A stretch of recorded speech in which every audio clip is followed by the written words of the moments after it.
with low-impact development standards. I mean, the whole idea is if you could. Oh, okay. Before we even meet.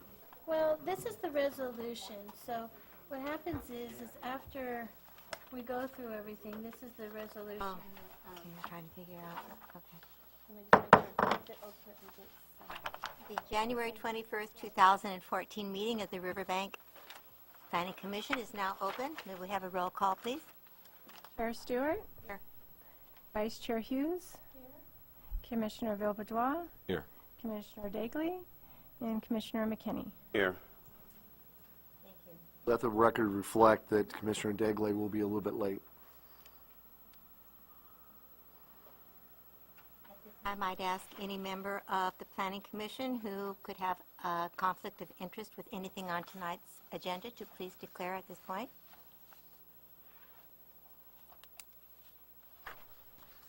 Now we'll go to business from the floor.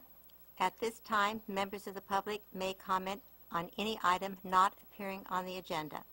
It's recommended that you keep your comments under 5 minutes, and under state law, matters presented under this item cannot be discussed or acted upon by the Planning Commission at this time. Items appearing on the agenda, and the public will be invited to make comments at the time the item comes up for Commissioner consideration.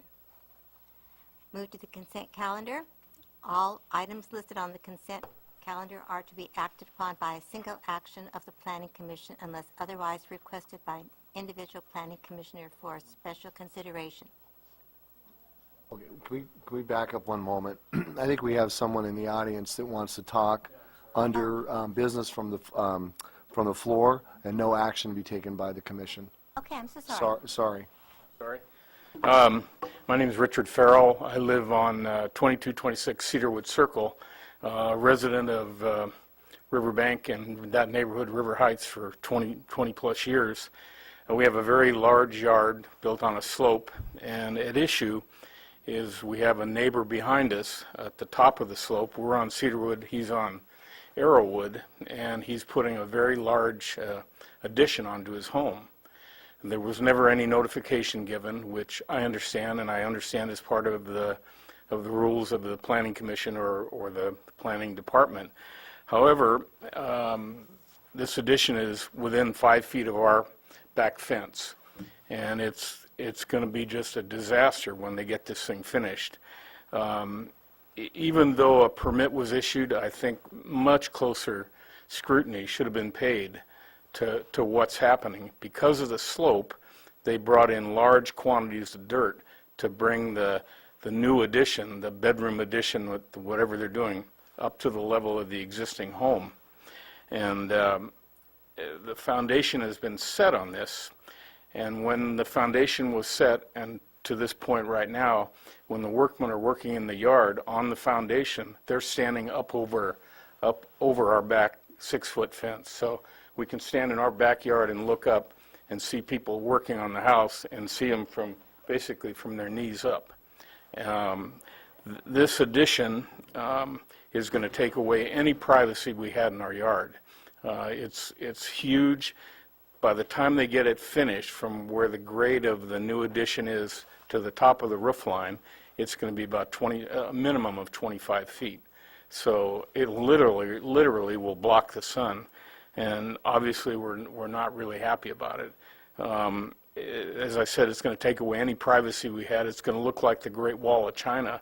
And I understand that the commission approved this, not the commission, the planning department approved it, but I really think that somebody should have taken this issue and at least gone out and looked at the property and seen the slope and what this is going to do to the neighborhood, the privacy, and to us as neighbors. The neighbors never came and said they were doing anything. The only thing we knew was when they came in and started dumping the dirt, and then they started tamping the dirt down, and they rattled the house for 2 days while they tamped all this dirt down. I really feel like an addition of this size that notification should be given to the neighbors, or that somehow people around that addition should have been notified, and nobody was. I've talked to the people here in the planning department. You're planning your building inspector has been out and looked, and he claims that everything is within code, but what's happened is really wrong. The contractor, he's not willing to do anything. I have a lot of concerns about our privacy, and I also have concerns about if we ever get rain or a water line broke, that water and such is going to flow right down into our backyard. They claim that it won't and that it was engineered properly, but I'm not convinced of that. I feel like as a resident I've been taken advantage of, we've been taken advantage of by not having any good oversight by the Planning Commission or the Planning Department. And the invitation is open to anybody that would come like to look at it. I'd be happy to do that. And in addition, I brought a picture, with your permission, I'd like to leave that you can have a look at. And I'll just leave it and pass it around. So, thank you very much.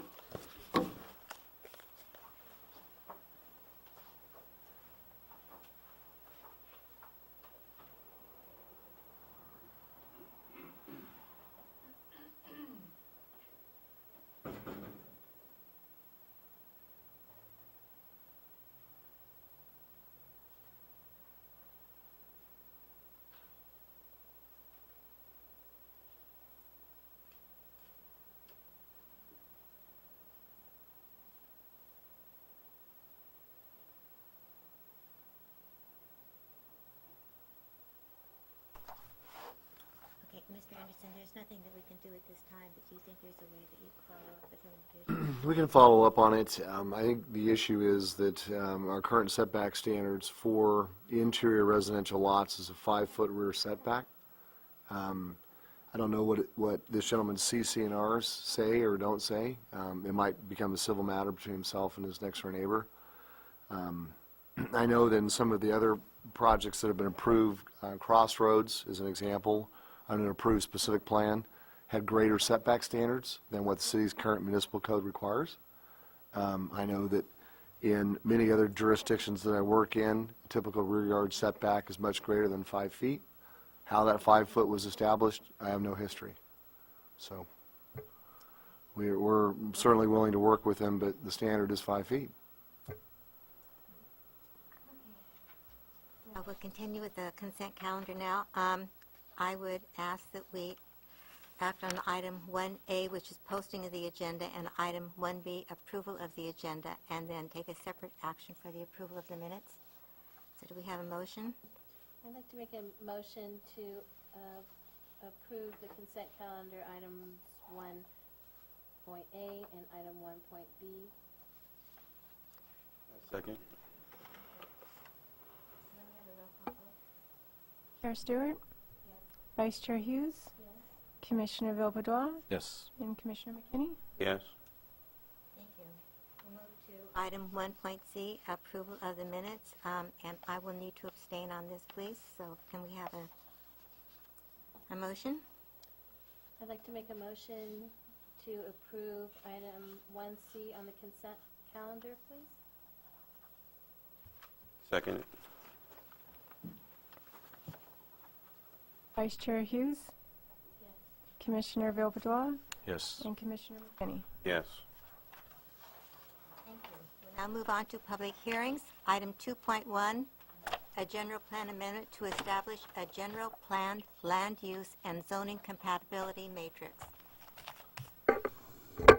Yeah, Madam Chairperson, members of the commission, this is kind of a house cleaning item. It is considered a general plan amendment because we're modifying the adopted general plan.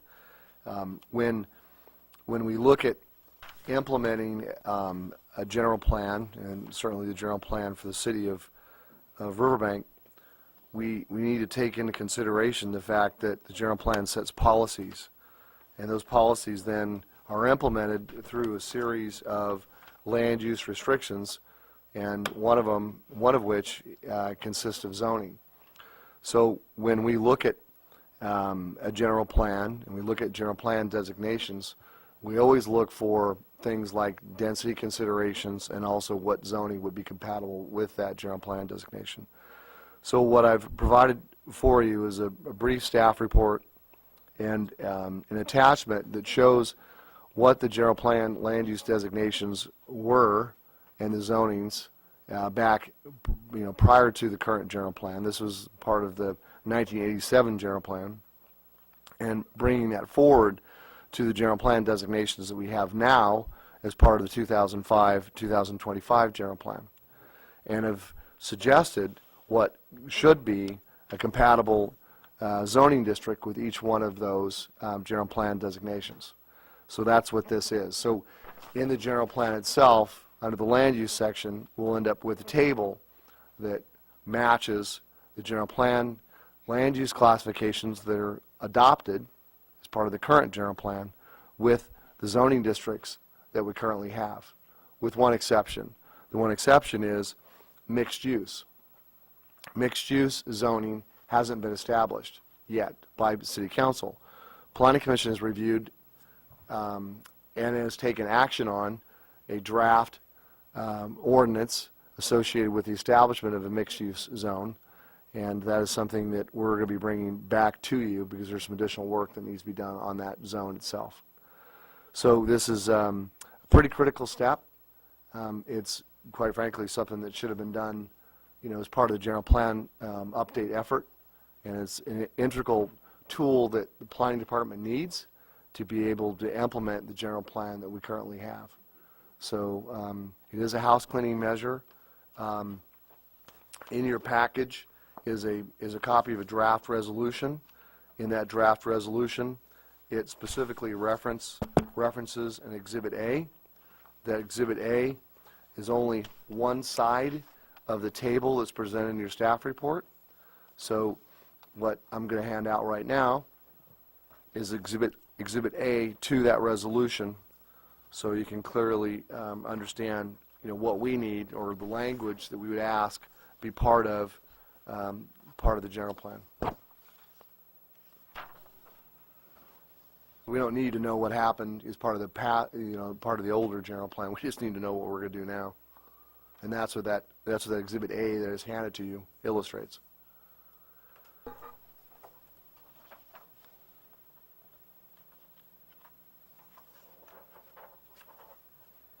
Really it for my staff report and presentation. I don't know if you had any questions regarding what I've given you. Again, the Exhibit A that I've just handed to you is an Exhibit A to the resolution. It'll be part of your action tonight as a recommendation to City Council. It's the right half of the table that was part of your staff report, with one exception, and that one exception is under the mixed use, and we're going to be talking about a CX1 zone. So is this open for questions now? Absolutely. Okay. I was looking at the, on Exhibit A, on the December 1987, the original one. Yes. Okay, we see the senior housing is, you omitted that one?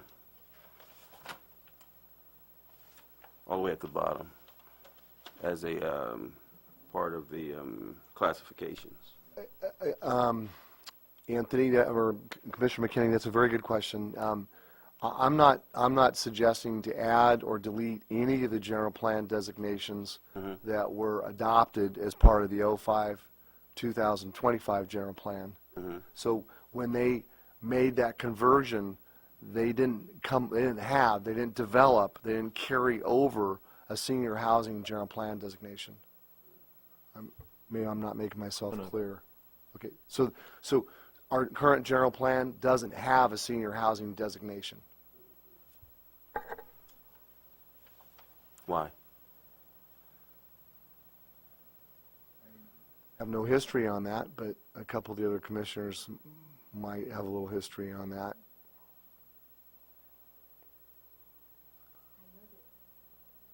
At one time, it was discussed. The senior housing project was discussed quite a few years ago, and it went nowhere. But I do remember that it did come up. Typically,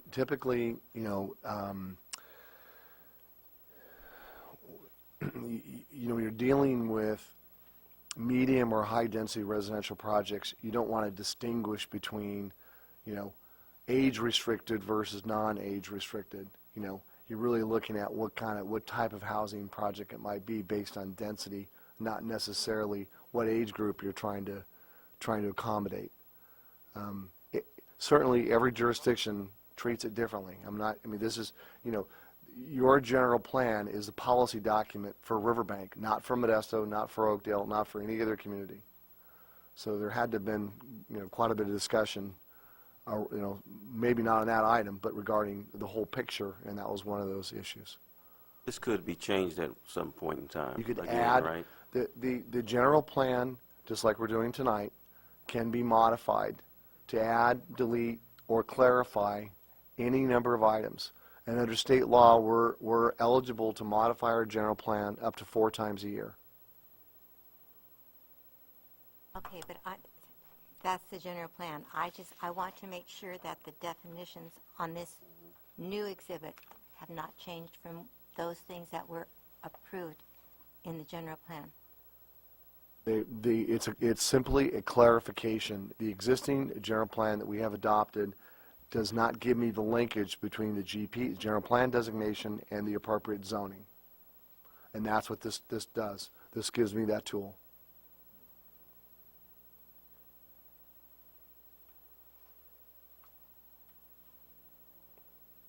I'm looking at where we have a medium density residential. Yes. Is that 18 to 16? What is a DUI and NET? 8 to 16, and that's dwelling units per net acre. DU is dwelling units per net acre. One of the significant things that came about as part of this general plan update effort was to establish not only a maximum density criteria, but a minimum density criteria. So if you look at the old general plan, it didn't set a minimum threshold. It only had a maximum threshold. And the new general plan now sets a minimum threshold.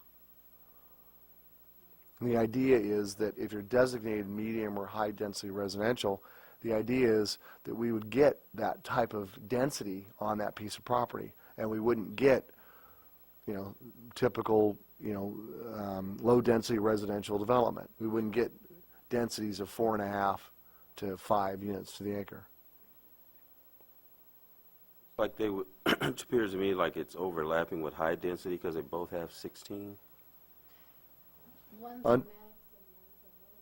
Correct. That's so they under the high density. Again, we're not modifying that portion of the general plan. It's setting a minimum threshold of 16 units to the acre, and not setting the maximum density.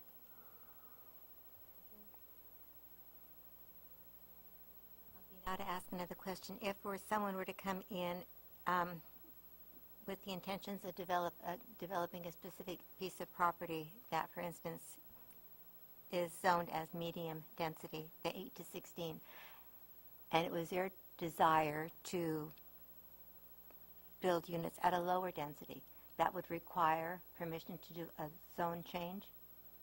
They would have to modify the general plan designation on that property to something that would meet the density of the project they're proposing, and generally, in addition to that, would also have to rezone the property. Rezone it to PD or to R1, whatever meets their project.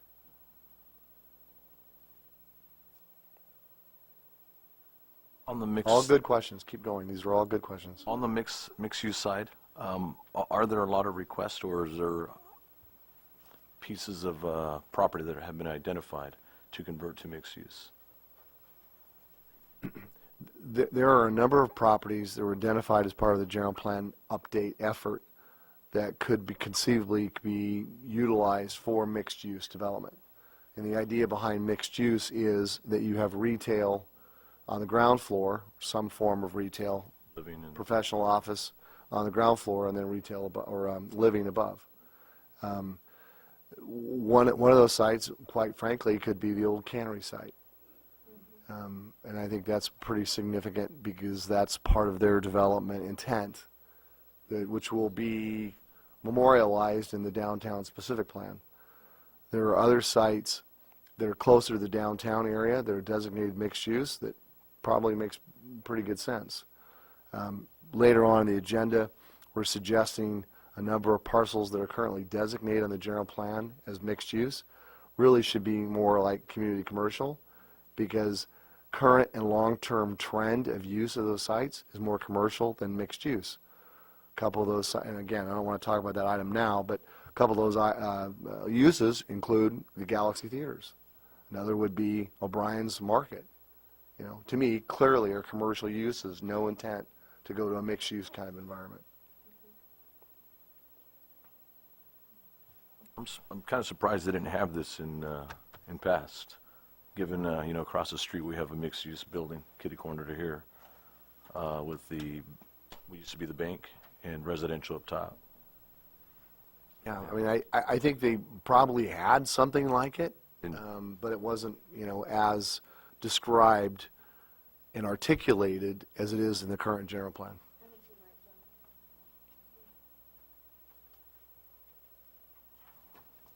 Okay, any more questions? I guess I'll open a public hearing. Does anyone here like to speak for or against? Okay, I'll close the public hearing. I guess I'll ask for a motion.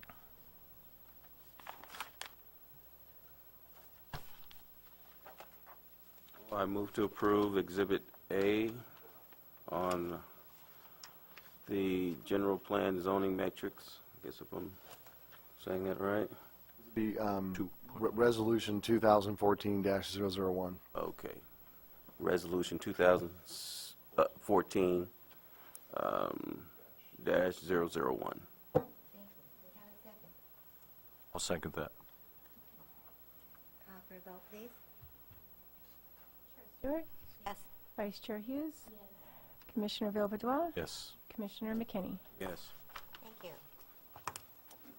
Item 2.2, general plan amendment to modify the annexation language identified in the implementation element of the city's general plan.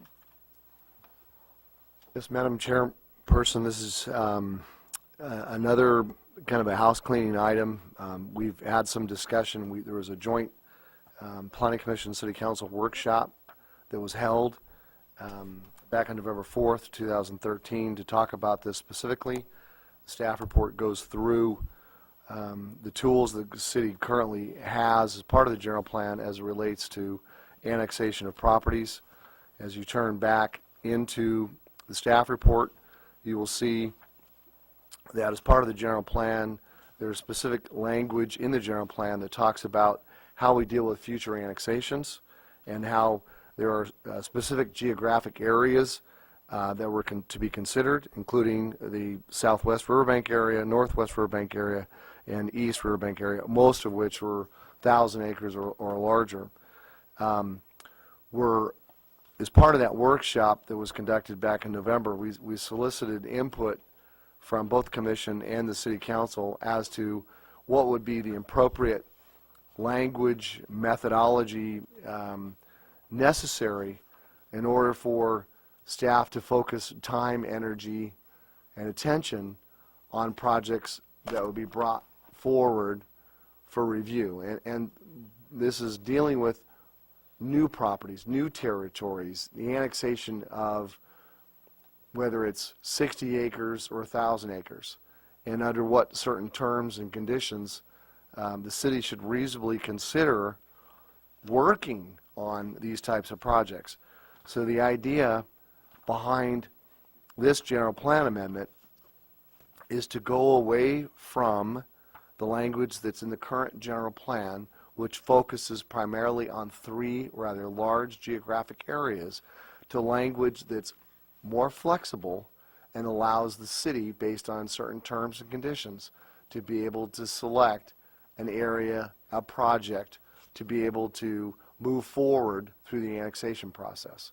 It's not in any way, shape, or form a pre-approval of a project. It's just a way in which city council can give specific direction back to staff through a mechanism like an advanced funding agreement to determine what the area of study should be.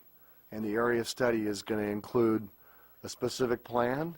It's going to include environmental documentation of some level, probably a focused EIR or project level EIR, as well as economic analysis, physical benefit analysis, and anything else that's necessary to properly evaluate the project, an annexation project, which is what we're talking about, before you as a planning commission can render a decision, and certainly before the city council can render a decision. So in attachment 3 to your staff report, towards the back, is a draft resolution. And in that draft resolution, the part of Exhibit A, there is kind of a strikeout version of what the current language is in the general plan and what staff is suggesting the language would consist of.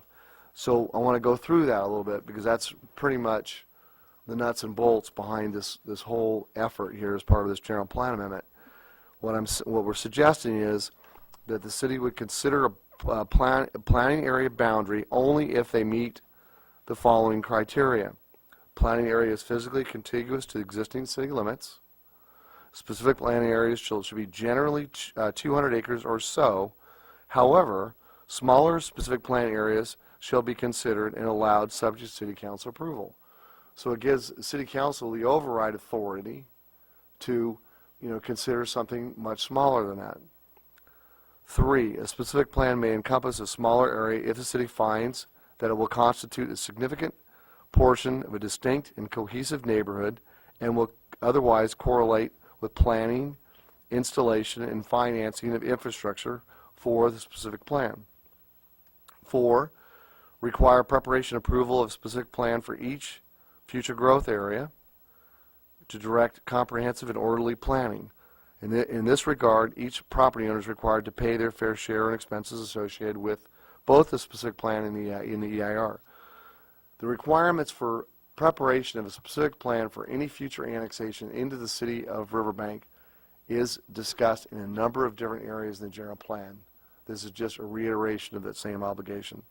5, that the specific plan can demonstrate that facilities, services, and infrastructure are adequate to serve proposed annexations in accordance with city standards. 6, that rights-of-ways, utilities, and agricultural buffers shall be included within the specific plan. 7, in order to ensure connectivity to the existing city, arterials and collector streets shall be designed and of sufficient right-of-way reservation to comply with the circulation element of our general plan. That's pretty significant because we want to make sure that we don't end up with dead-end roads and that we have major arterials that, actually do what they're supposed to do, which is funnel and coordinate traffic. A specific plan covering a designated area will be required prior to any project approvals in that area. Development funding is specific plan responsibility of landowners or authorized development representatives. Let's see, at number 10, 9, specific plans, new, okay, let me go on. Let's see, 10.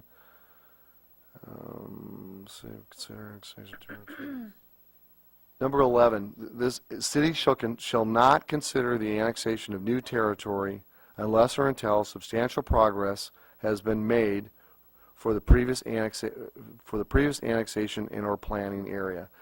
We had a percentage in there, but we felt, that needs to be flexible, afford the city council the opportunity to make the appropriate decision. That whole issue is related to staffing services. If we're working on current planning items and all these advanced planning items and working on annexation projects, we've got to be able to make sure that we have the funding and the staffing resources to be able to adequately cover all projects that we're entrusted to. So that's an opportunity. It gives council the opportunity to make a determination based on staff's presentation that we have enough time, that we have the resources to handle more than one project. So they're asking to delete the percentage. Right. That's Actually, John, in our workshop, wasn't it suggested that we even require a higher percentage than 50% filled out before we moved on? Yeah, right here, we touched on it. I think it's been touched on, and again, this is staff's interpretation of what we heard at the workshop. So please feel free to take these one at a time, deliberate and discuss on them, feel comfortable with them, because what we're doing here tonight is we're making a recommendation to the city council based on what we believe we heard, based on what we think is the appropriate strategy for the city of Riverbank. Absolutely, thank you. And then the next section talks about prior to the initiation of a specific plan, an application to initiate a specific plan should be reviewed and approved by the city council. And again, it's just the application, because there's a number of things that come along with it. And, you know, it's definition of boundaries, the type of project it is, statement of relationships, you know, the pre-annexation funding agreement, which certainly is a commitment. It's a commitment of a project proponent to pay certain dollars on some type of a schedule, and that's a whole other issue in and of itself, because you can't expect a project proponent to fund $1.5 million planning effort up front. It's got to be, you know, over a scheduled period. There has to be budgets developed, work progresses, we make sure that we have funds in the account before any more work progresses beyond what we currently have. So it's kind of a tracking situation, but you've got to have that advanced funding agreement in place before we exert staffing efforts towards that type of situation. So anyway, so this is what we believe, what staff believes we heard at the workshop, and certainly we all agree that the language in the current general plan needs to change. We need to have something that's much more flexible and much more workable in today's economy. And I think the language that we've got in there, with some tweaks that you may have suggested tonight, would be appropriate as a recommendation on the city council.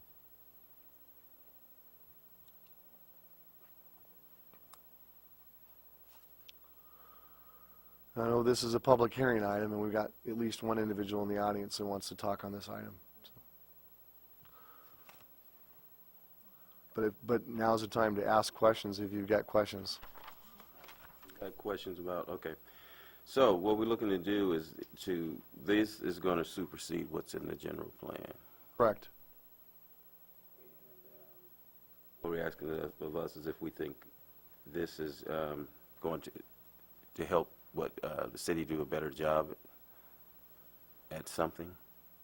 Yes, and how to handle and manage future annexations.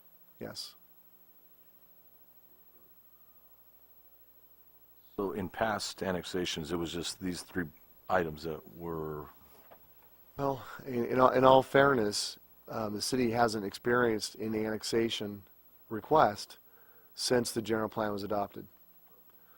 And in all fairness, I believe that those boundaries were determined by staff based on real applications, or let me put it this way, development pressures that staff was experiencing at the time the general plan was being worked on, i.e. Crossroads. i.e. the bridges by Groupie, i.e. Crossroads 2 by Machado and others, and i.e. the balance of the Bruinville development area. The east, the northwest, and the southwest. To determine staffing requirements for a particular product or project and cost, what is an example? Do you have an example of that?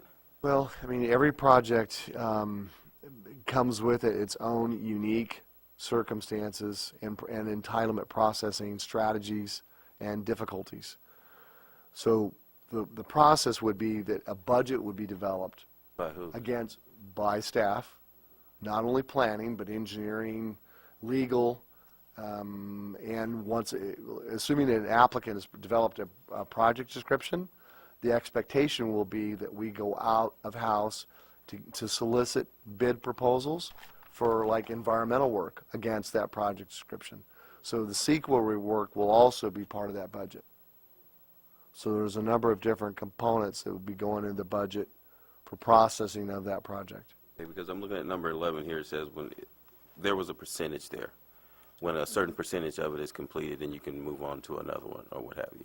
So how do you determine the percentage? The percentage idea is an idea that's being implemented by the city of Turlock, is an example. 70% is that, was it? I can't remember exactly as I sit here today what the percentage is, but the idea was that before staff would move forward on another annexation request, the one that was approved, the project that's currently being implemented, would be 50% complete. In other words, under construction. I don't want to say necessarily complete, but 50% under construction. So in other words, you don't have this approved block of land and nothing happening with it. And now we're working on another project. I was just looking at this, and it states here, it was more for a master planned area to be fully complete, 70% built in. Same master plan, specific plan, the vernacular is the same. Okay. Yeah, master plan is not, the definition of language of a master plan isn't as clearly described under state law as a specific plan is. Specific plan under state law is very clearly defined, and it just so happens under the Riverbank Municipal Code, it's very clearly defined what a specific plan is. How many projects at the present time can the planning department handle at one time? That's an interesting question. I've kind of got thrown into the ringer since I've been here since August. We handle as much as we can. I mean, that's going to have to be a discussion between planning, engineering, and public works and the city manager's office to determine, where our resources are being allocated towards and what the priorities are. We don't set priorities. The only reason I ask that is because how can we determine what can we allocate to a particular project if we don't know how many projects we can handle? Yeah, the idea is that that's something that's presented to the city council after staff has had a chance to take a look at what resources we have available. And ultimately, I think it would be a recommendation by the city manager based on what her staff is telling her.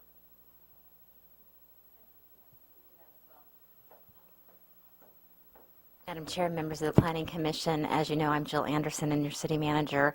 In response to the question of how many projects we can handle at the current time, actually the answer is 0 because we literally only have Janet as our full-time planning staff. John is a contract, or interim community development director on a contract basis that we are funding. And while we don't anticipate that we will go forever without planning staff because we desperately need it, but the reality is we need to be able to charge off time, whether it be to a staff member who is an official employee or whether it be a contract person like John. So when projects come before us, we'll be able to evaluate what we can do in-house as well as what consulting resources we might be able to charge specifically to a project in question. I think the complexity of the project, where we're at with other current planning, other major projects that might be taking the attention of staff as well, whether they be regional or internal. Those are all factors that need to be considered, and there needs to be flexibility built into these strategies to be able to consider those at the time. So. Okay.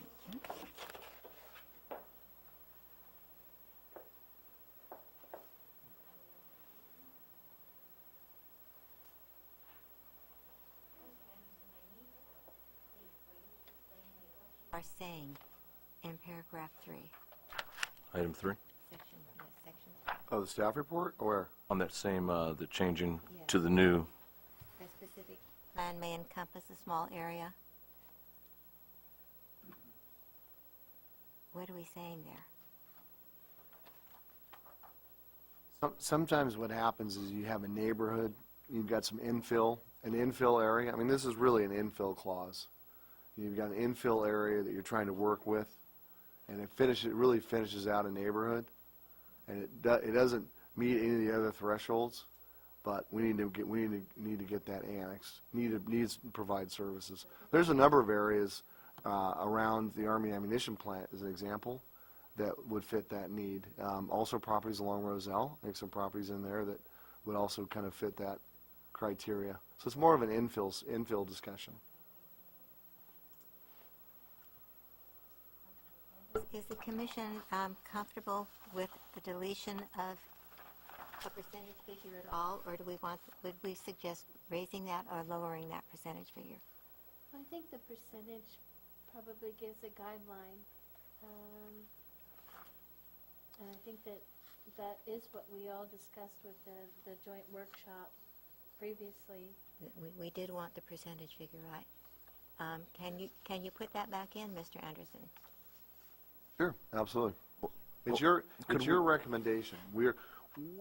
what you end up deliberating on and acting on tonight is your recommendation to City Council.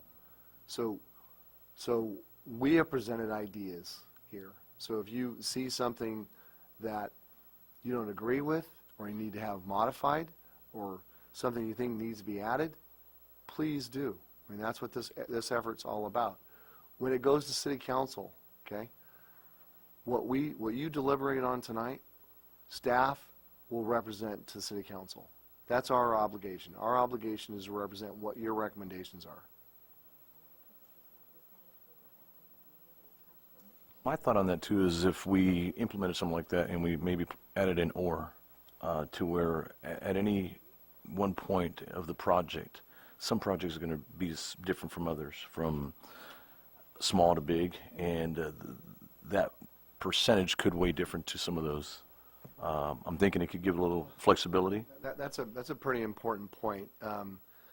I know, for example, on the mayor's list of things, he has some priorities that aren't really public, but that may be job-generating type priorities. And those job-generating priorities may get accelerated. And they may get accelerated to the point where the projects that we're working on now that were approved may not meet that 50% threshold, but yet because of other outstanding circumstances, job creation in this case, it takes precedence. So I mean, the way I look at it, the more flexible we are, the better we are. But To where there was maybe a committee that, Plus a review or something? that percentage, or, when they're close to maybe, or like you said, something else comes about that has some precedence behind it, that it get viewed and a decision get made by either staff or Come back to the planning yeah, commission? to say that this is what's on the table. Can we bypass that 50, or, something to that degree, so it gives that flexibility. When there's something else that's on the table that needs our attention that could actually add some growth to the city. How would we word something like that? Wouldn't that purpose be served by just inserting the word shall not normally consider?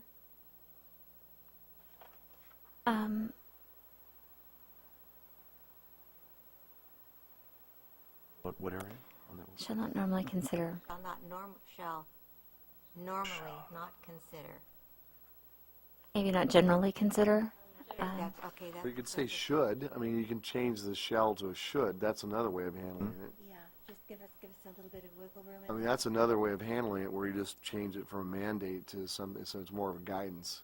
I think you made a good point to where it should come back to the committee so we can be able to determine or hear the specifications of why we are overriding this rather than Moving on to the next is. right. But as well as keeping the workforce there as well. Right. Keep in mind that this is a general plan implementation strategy. Right. And what's being suggested here is that the city council would be considering this request based on these criteria. So the planning commission's role in this is now really in setting the implementation strategy. And then your next task would be to review the project when you have all the details. At that point, it just continues to move forward. At that point, you have all the information to render a decision, do we want to move forward with this annexation or not, and make a recommendation on to city council. This is really more in the very, very beginning, gosh, should we be considering the annexation of this territory based on this project principles at this time? And that's a decision that we're suggesting lies with the city council. And has everything to do with staffing resources and funding agreement and all the other things we've talked about.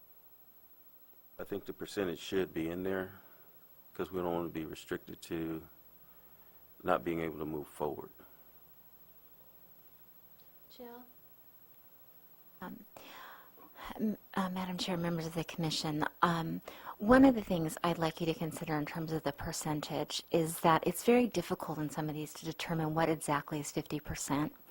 And also, because land use issues are sometimes subject to litigation and are carefully reviewed, that if you had a very specific number, that it could possibly open the door for somebody to say, you move forward and you're only 40% done.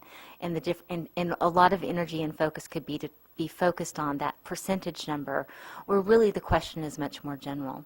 And so it would, I would ask that you would consider maybe, you know, in general, approximately 50%, but to give the city council some room without the discussion becoming so focused on a number and not really the bigger picture. I think an approximation, like you mentioned, is 50%. Just that verbiage alone would alleviate the specificity of that percentage. And then should we revisit again that city shall or shall not or should not, to make sure that that's defined, Jill and John? I think it's, you know, to maintain maximum flexibility, it's really kind of a goal, so it should be like should. It's not an absolute mandate. You know, so we're asking the city council to look at this Should consider. as you know, an approximate 50%, you know, and not make it mandatory, so And it make it should. generally, They so should. add the word generally, like Jill suggested somewhere. A quick question, how is the Turlock, and I referenced to based on that percentage that we saw, the 70, how's that working for them? Are they on that? It's worked, I mean, depends on who you ask, but, you know, it's working. And I know there's folks that are very frustrated with that policy, but I think if you talk to the mayor and city council and some of the folks, they'd say it works. And they're not changing it. And it hasn't been litigated. No one's challenged the percentage, so. So guidelines, it sounds more guideline than anything else. But, yeah, like you said, just more of a strategy behind it. Okay, To me, it's more of a streamline. Yeah. Because we have to have, it's just like any type of construction project or any project you're working on. You have to have a beginning and an ending and some sort of measuring of completion. And if we don't have that in there, it just leaves it open for a project to just continue uncontrollably. okay, So what I just did, just so you can follow what I think you're just telling me, is under number 11, on page 6 of 7, I'm saying that cities should not consider the annexation of new territory unless or until substantial progress has been made for the previous annexation and/or planned area of approximately, well, I should say, I'm going to wordsmith this, but of approximately 50% built out. I mean, that's really what we're saying, right? Approximately 50%. Yeah. Thank you very much for considering that, and appreciate your consideration of all the elements that go into future development. I would also just add that as we go forward, one of the things that I'm very excited about having this as a tool is I get a lot of phone calls from potential developers, and to be able to give them some guidelines as to when and when we can't, deal with development proposals will be very helpful in allowing us to streamline and focus our resources on getting something done. And that's really what this is designed for, is to help us get something done and not just have a wide number of projects going and nothing ever is moving forward. So thank you very much for your consideration. Yeah. Commissioners, do we have anything else before I open the public hearing? No, All right, we'll Pretty go ahead clear. and open the public hearing. Is there anyone here who would like to speak for or against this?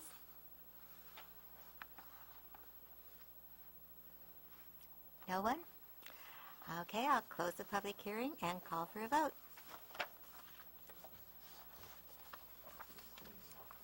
Three or is it two? This is the 20-14-003? This would be, Oh, no, that's the 2. has to be Resolution 2014-002.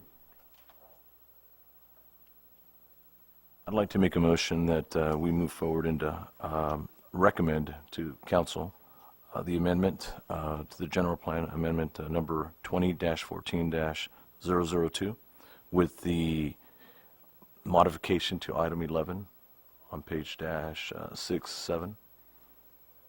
I'll second that motion. Thank you. May we have the vote? Chair Stewart, Yes. Vice Chair Hughes, Commissioner Villebotois, Yes. and Commissioner McKinney. Yes. Thank you. Moving on to item 2.3, proposing to change the general plan land use designation on 53 properties. This is, this is part of a larger effort, Madam Chairperson, members of the commission.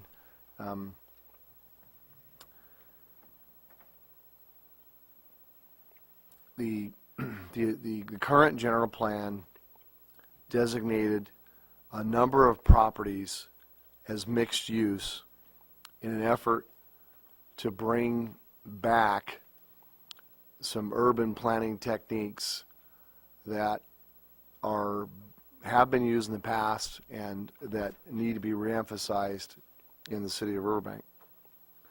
In doing so, as part of the general plan map, they designated a number of properties mixed use. The effort tonight is kind of the first step. There's a couple steps involved here. We've already talked about the fact that we've got to have a mixed-use zone that matches up against the mixed-use general plan designation. Staff is working on new language that we're comfortable with on the mixed-use zone, and we intend to bring that back to you and comparing that to the action that you took on the mixed-use zone previously. And that package will go to City Council. Once the mixed-use zone is established, then we're under obligation as part of the general plan implementation strategy to go out and to rezone properties that are designated in our general plan as mixed use to a zoning that's compatible with mixed use. So a mixed use general plan, mixed use zoning. There are 53, and that's going to be a future action. There are 53 properties that we've identified, and you've got them in your in a tabular form, which clearly, in our opinion, based on existing land use, existing zone, do not meet, nor have they ever met, the criteria for a mixed-use general plan designation. So what we're suggesting is a kind of a clerical adjustment to those general plan designations on those properties so that we're not confusing the general population in Riverbank on this whole issue. A couple examples would be, or would include, Galaxy Theaters. Galaxy Theaters are commercial use, designated in the old general plan as commercial. The new general plan is mixed use. I'm not aware of any current or long-term intent to change the use on that property to anything other than commercial. It needs to be reverted back to the past general plan designation of commercial. O'Brien's Market, same thing. So this is kind of a house cleaning measure. It's the first of many of a couple different items that we're working on. It's been noticed. We're not changing anything on those folks' property, and in fact, we'll save them, from going through a rezone effort, which we feel is completely inconsistent with their existing use.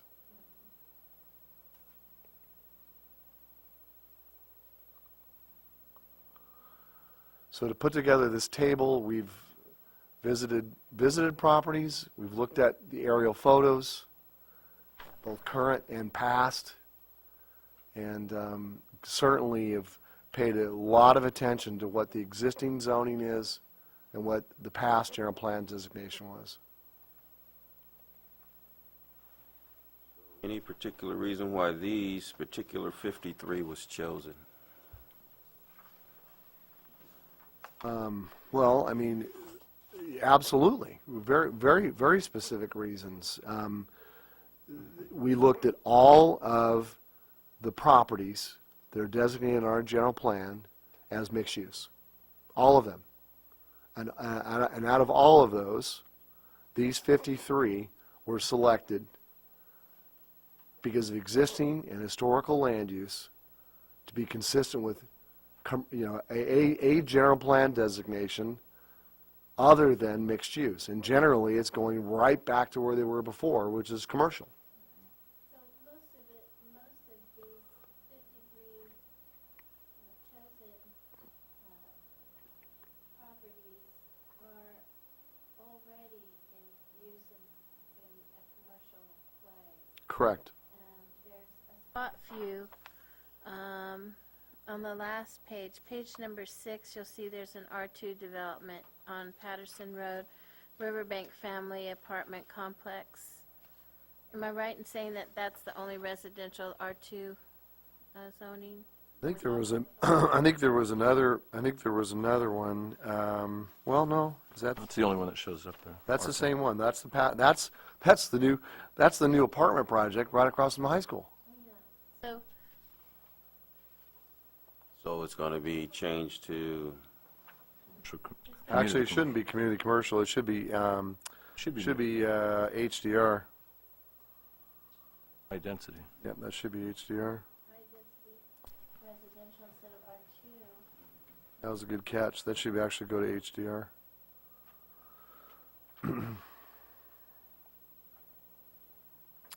You know what? As I sit here right now, I'll have to look at the density. It might actually be MDR. But I know across the street, the entitlement that we're working on right now for a 72-unit project is HDR designated. So I say it should be HDR.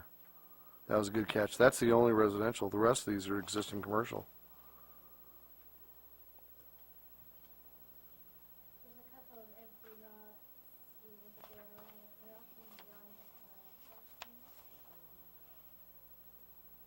Parking lots and existing shopping centers.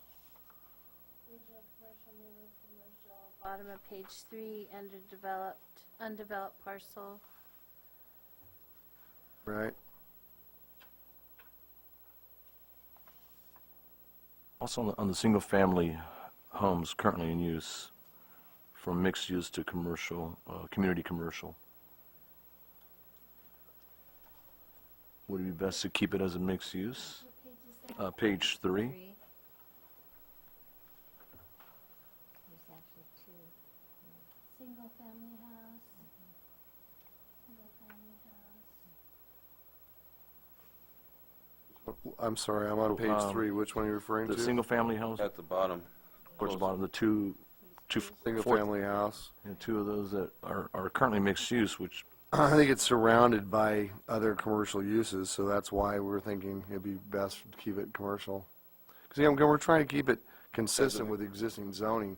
People really start to get finicky when you start changing their zoning, because the next effort we're going to go into, once we have a CX1 zone, is we're going to be notifying these folks that we're intending to change their zone. And what I've got to do is I've got to show them a comparison sheet. These are the land uses that you have now under this zoning, and these are the land uses you would have under the CX1.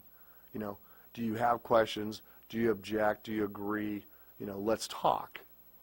Because that's the next effort I've got to go through. So the reality is there may be some more general plan changes down the line as a result of those discussions. I just have another, I'm sorry. It is, we're a church, the Episcopal Church, page 2. are you going to classify that as commercial? It's zoned commercially now. Yeah, what page are you on? Page 2. Page 2? The Church of Christ? This is the Sometimes Christ, people live in there, right? Christ the King Community Episcopal. It's zone C2 now.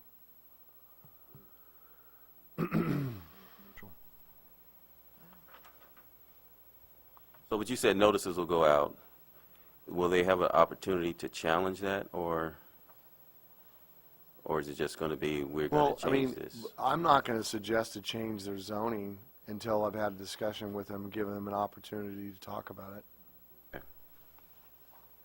And then, obviously, they have the chance to come to the commission and talk about it as well, but there may be some inconsistencies with their future or current plans, or future plans. And I want to make sure I got that well in order before I suggest to change their zoning. So Chairperson Stewart was right. I mean, kind of the zoning, it's not only existing land use, but zoning is driving this too. You know, zoning is to a certain extent driving it.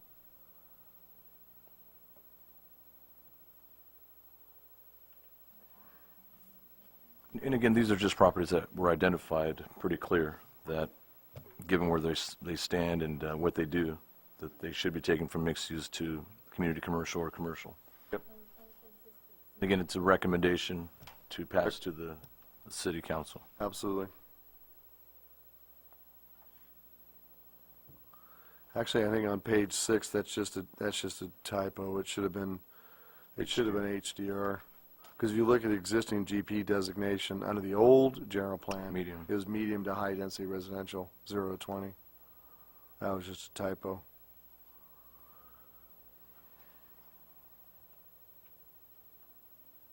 So there could be more sites in the future, or I think we're pretty much, this flushes out those which we clearly had a conflict between existing uses and the general plan designations that we have right now. When I say there might be some future general plan changes, that'll be based on specific discussions with property owners that, as part of the current general plan, have a mixed-use designation, and we're going to be asking them to change their zoning to be consistent with it, and they may not agree with that. What are the ramifications of that type of a zone change to the property owner? Well, I mean, it really depends on what their use intent is now and in the future. And like I said, they're going to have to compare what the zoning is now and what they'd be allowed to do and what they'd be allowed to do in the future. So it's kind of a free rezone for them. But right now, on these other properties, I have a general plan designation and a zoning, and they're incompatible. It's a nonconformance. So theoretically, if they were zone mixed use, right, and they wanted to bring in an industrial park project or whatever, and they're zoned M1, they're going to be looking at me like, well, how come I zoned M1? How come I can't do an industrial type project? And I'm going to tell them it's inconsistent with the general plan. I can't approve it. I have an inconsistency problem. Remember, the general plan's the highest level of policy. Zoning implements. Zoning and specific plan are kind of parallel. also what I'm thinking here is that this will also help the current owners if they ever decide to sell, given that the financing outside, that they could get a better a lower down payment based on the LTV, based on the zoning. It clears it up, certainly. Yeah. I mean, when the appraisers get a hold of this, they go nuts. It's like, well, you got a general plan designation of mixed use, which Use, considers yeah. retail, and I've got a retail establishment here? What is that? Yeah. So you're telling me the facility's future plans is for an apartment complex? So, That falls into place on a single-family home. Now, suppose somebody wants to sell that, and then all of a sudden it's zoned as commercial, right. but it's going to affect the property value and the ability to sell or rebuild, for that matter. It just needs to be cleaned up. How's that particular, I mean, just picking that one out, how's that owner going to feel when they've probably been living there as a as a single-family home, and now all of a sudden, I think we're it's making a boost for proposal. them, isn't it? To go from Well, single-family dwelling to I think it's commercial consistent dwelling. with what they've always thought. I mean, Oh. live in a single-family home zoned commercially, I mean, they thought it's commercial even though, so kind of the residential home is kind of a holding situation for some future land use. Compatible with the existing area, even though it's a single-family home. And it doesn't mean that they can't continue to live there. Right. And No, just when you go to get a utilize it. loan on the place. It will be deemed commercial Yeah, for the buyer, Right. prospective buyer. It falls in a whole for the buyer. it falls into a totally different category Yeah. than We're not residential. suggesting, But I'm not, we're I'm not just, suggesting to change the zoning on that property. Oh, okay. Zoning is and was commercial. so this will help them out. Right. So now they'll understand. Right. I got you. Okay. Versus a mixed use. Exactly what I'm Right. trying to do. I'm trying to Gotcha. eliminate conflicts, keep it as And simple as it helps possible. us. Yeah, okay, I And, got you. And then I've got others are going to be a little more complicated. And there's going to be more discussion because they're going to want to understand what are the differences, and they need to make a decision. I'm not going to force it on them. They need to make a decision if that's the route they want to take. If that's the route they want to take, then we're under obligation to make the adjustment. If it isn't, then I've got to come up with a new general plan designation that's consistent with what their intent is. But it does save money for the inconsistent ones so that they don't have to go through the process. Yes, ma'am. It would help them. Looks like you've really done your homework here. Okay, any more questions? Okay, I'm going to open the public hearing. Anybody want to speak for or against this? Close the public hearing. Call for a motion.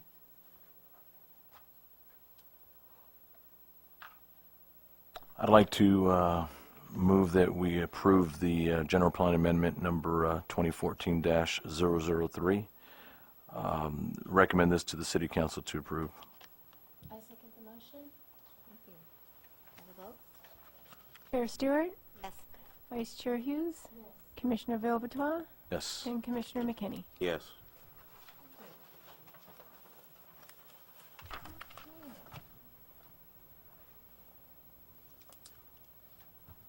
Any new business? Any commission items? I have a, Yeah, I want to talk about a couple issues. First, that you should have received an email regarding the League of California Cities Planning Commissioners Workshop, and the city managers confirmed that that's available to any of the commissioners that would like to attend, and that's March 26th through the 28th. It's in San Francisco. So you got the flyers and whatnot. So if you're interested, let us know, please. It's a lot of information. It's really nice to be able to talk with other commissioners and other jurisdictions. And I think it's an excellent tool for us, for you personally. And I'm elated that the city's wanting to, spend this kind of money because it's important. If you're not able to attend that workshop, every year, the Stanislaus County Planning Directors put together a workshop. Last year, it was on ag. This year, we're still trying to figure out what it's going to be on, but the date has been set, and it's going to be on May 10th. It's a Saturday, May 10th. So it'll be probably 8 in the morning until about 1, and it's going to be out in Oakdale. So write that on your calendar. More information will be coming on it, but May 10th. They're usually pretty good. We've got a couple. There's going to be a discussion on water. The water will be on there, guaranteed. It's just kind of hot. It's there. So there'll be a lot of discussion on that. Do you have any information you can pass to us about water as we get into it, so we can do some studying? We can talk about that afterwards. Yeah. Anyway, so those are the two items that I have. I just wanted to mention just a thought. I know I'm seeing this a lot more. It's on Roselle and Patterson. Just a lot of traffic right there, right before you get to the railroad track. I know a light would probably change that a little, but I know you got the railroad tracks immediately following.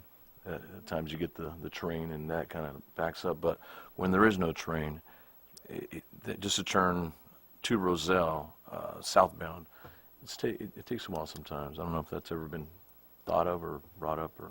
Pretty sure it has. Certain times of the day or just like? Yeah, you're right. I mean, I think it is Coming more to certain. this meeting. Right. Can't get behind the train. Sometimes too bad we didn't have a sign out there that said 2 minutes to train crossing, and then we could decide. We could Go over the We overpass. could flip around and go over the Everybody goes as fast as they can through that Yeah. intersection because nobody wants to get caught by the train. Just a thought. Just, Okay. And I know that you addressed this at the last meeting, but really, something needs to be done. They're on Oakdale by O'Brien's and that gas station. oh, behind there, Perco's got.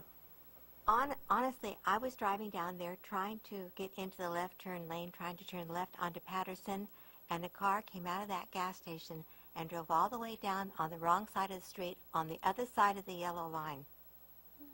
Coming out of that gas station. Somebody's Traffic. really On gonna Patterson get or on, Oakdale Road? Oakdale. on Oakdale Road? Coming out of Oakdale. In The- the parking area. The median control, maybe we have Michael talk about that. Okay. I know I brought this up before about the bicycle lane. Bicycle lane extending from, because I see where it starts at, I believe at the railroad crossing on, I'm looking at, I believe that's Patterson. It doesn't go all the way into Riverbank, like to Oakdale or anything like that. And it's only on one side. So it doesn't, it arrows showing one way, but it's like, okay, well, how do I get back? Even though you can go down the wrong side and come back. But what are we doing? Because I know we're looking at with our general plan to, by 2025, whatever, for us to move towards green, good health, and reduce emission, implement exercise, and things of that nature. And to me, it looks like a small gesture to completing something like that would, motivate people to use more of their, natural energies to get around as far as bicycling. Because I see some bicycling, but they're on the gravel, they're on the dirt. I see people over, like across from the theater, I guess where we always have the carnival or what have you. They've just beaten a trail right there on their own. And I don't think we've complimented them on that, or to show that we are, we're moving towards that direction. And I don't know if that's a city, if we're, because it's 108. I don't know if Caltrans or if it's us that's responsible for that. But I think if we make some type of move towards that, that it's going to help us attract more people to Riverbank. You've opened up, a rather large box. I mean, there's a number of things that are going on. Talk about Patterson Road. I mean, the city's working on road improvements, Patterson at first. A little bit of the railroad track, not really extending over to Roselle, but, it is a pedestrian corridor to the high school and to downtown, And the entire Patterson Road corridor is pretty important for the entire community, really, and trying to come up with some kind of design that we can implement long-term and manage, I think is something that we're going to be working on down the line. We have worked with Stanislaus County Transportation Agency. They've updated their non-motorized element to include many of these segments, including Patterson Road. We're going to be updating or establishing a non-motorized element for the city, which will help act as a tool that we can go out and secure funds to do these types of projects. So it's kind of a leading edge. You have to have the plans and studies to apply for grants, secure the grants, usually which require matching funds, which is always really tricky, and then physically do the work. So suffice it to say that we're doing everything we can. And the other thing is that as you look at the properties that are already approved north of the high school, out in the Bruinville area, they're going to be coming in and developing, Kerry Pope's one, coming in and developing properties right up against the rail grade. So we're going to want to make sure that we come up with some type of transportation or non-motorized transportation theme that we can carry out that's consistent along the entire corridor situation. I know that Commissioner Stewart's really going to be interested in anything that happens north of her neighborhood. But there will be plans. There will be plans, you know, to develop that commercially, because it needs to be developed commercially. That's been in the works forever. Whether or not, you know, it doesn't appear as if the transportation connection will occur, but there might be a need for some type of pedestrian connection. That's going to cause problems, because what type of pedestrian connection are we talking about, and how will that be enforced, is very significant, because Commissioner Stewart's neighborhood is going to be interested in defensible space, and that's going to be really a big issue too. So it's going to be a balance. It's going to be a balance. I didn't mention this before, but I think I mentioned it in the last Planning Commission meeting. But we are very interested and engaged in working with City and County of San Francisco on utilizing the Hetch Hetchy right-of-way in any way we can. City of Modesto is going through a new license agreement with City and County of San Francisco. We're hopeful that those terms are agreeable, and those terms are something that the City of Riverbank can't use as well, to do things like a dog park, to do things like pedestrian trails, you know, paved pedestrian trails.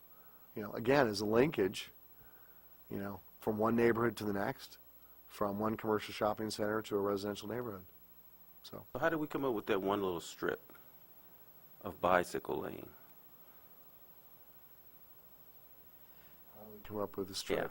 Yeah, we have it on one side that goes past Terminal. I believe it starts right as soon as we come out of out here. You see the bicycle lane starts right there, Yeah, going that way towards the high school. right. So how did we come up with that? How did that get I don't have any implemented? history on that. Oh, okay. Because I that's, don't have any history on that. I mean, Yeah. I can ask Michael or someone in Public Works. okay. So I have a traffic question, and Okay. I think it affects some of us. As you're traveling east on Patterson and you come to the Jackson cross street, there is a narrow kind of a pseudo lane or something by Burger King there. And it's a long line down the street, but it's not specific that that's actually a turning lane. It's very puzzling, because every time I move over to that lane to take Jackson south, and you probably have experienced the Bring it same back on. thing. Yeah, we just figured they'd lost their mind because, because eventually It's a shoulder. somebody's going to drive into that in the fog and get killed. It's very puzzling because It it's sounds not like Janet specific. wants to talk about this.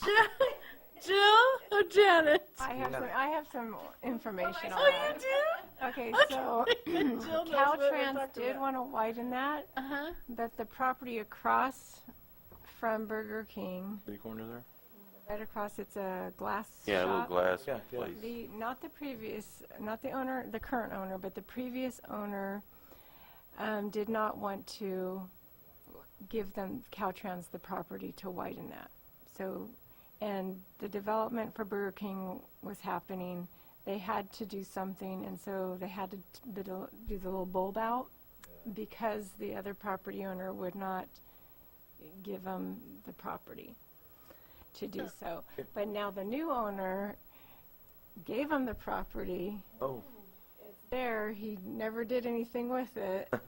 And Subject to. So that line, it legitimately, can we turn right in that small narrow space? Can we bypass that? I want to lengthy- say I've done it before. I do it a lot. I'm going to deny if you ask me. Already did. But I could have been following Jill. But one of my thoughts is they put something, fluorescent neon, not neon, just something that popped out that kind of say, hey, there's something here. I think our next meeting, if Michael's available, Michael Reddell, I think I'll have Michael here, because you guys have a lot of issues, questions regarding roadways and things. Roadways. He's our expert, so. we'll get Okay, him in here. good. That would be good. About him. Probably should get him in. Maybe we can turn the agenda upside down to let him talk about those issues before we start the meeting or something. That's a good idea. I don't know. Yeah.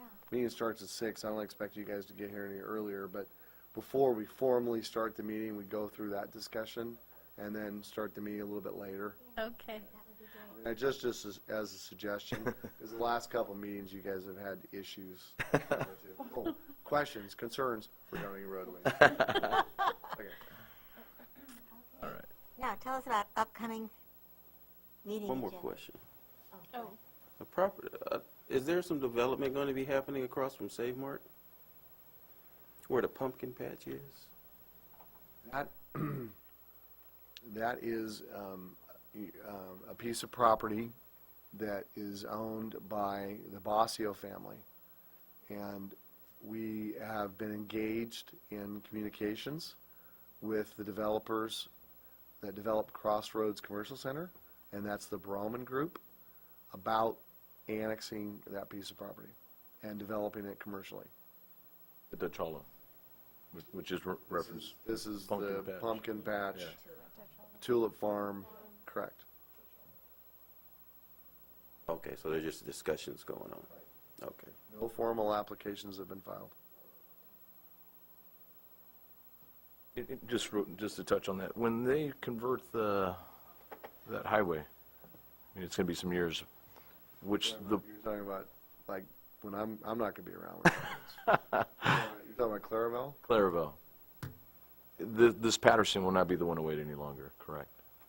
The idea is that as part of the North County Corridor Project, when it's completed, that 108 passing through Riverbank would be relinquished back over to the city. And we would have a new 108, which would be the North Corridor.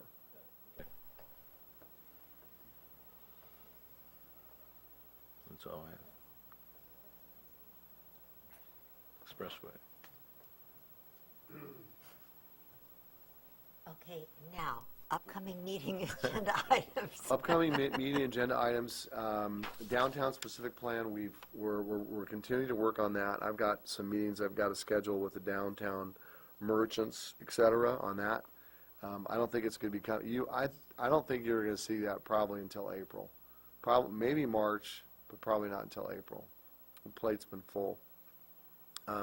Architectural site plan for the 72-unit apartment project on the east side of Claus Road, south of the high school, most definitely will be coming to you next month for February. The CUP for the Taqueria to sell beer and wine, I think probably can also make its way to you guys in February. One of the things I thought was really important after the last couple ABC licenses which we considered was that you have a map, a clear map, which illustrates all of the licenses that are current citywide. So you can see it geographically where they are in relationship to one another. So we have done that, and that will be part of that staff report. Yeah. Other than that, I don't have any other, no. Nothing? Okay, meeting's adjourned. Okay, thank you for Thank your you. hard work. Yeah. Yeah. got it. Thank Yeah. you, President. Your binders, make sure your thank you very much. Your binders.